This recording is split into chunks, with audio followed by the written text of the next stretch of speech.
Hey guys, this is mjavedva with another tutorial whether how you can change the main and subtopics of your subreddit.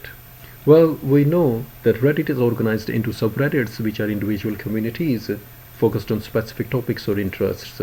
And if the topic you selected while creating your subreddit does not serve your current interests, you sure can change it anytime you want. You can change it right away from the main page of your subreddit,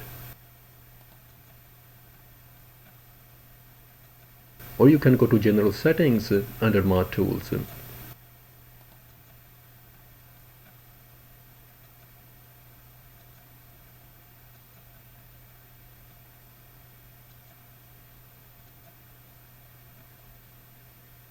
And here you can change the main topic of your subreddit.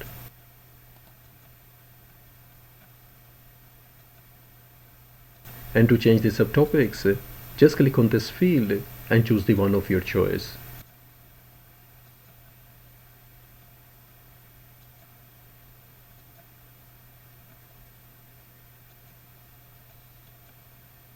And then click on Save Changes.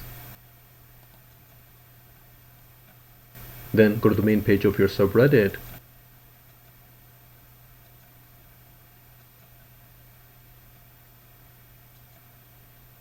and here you can see that the main and subtopics have been changed. Moreover, if you don't see a subtopic in the list, you sure can write it manually, and to add it, just press Enter or comma key. And this is how you can change the main and subtopics of your subreddit. And if you have stayed this far, please consider supporting by liking, subscribing, and sharing your thoughts in the comment section. And I hope this will be helpful for someone out there. And thanks for watching.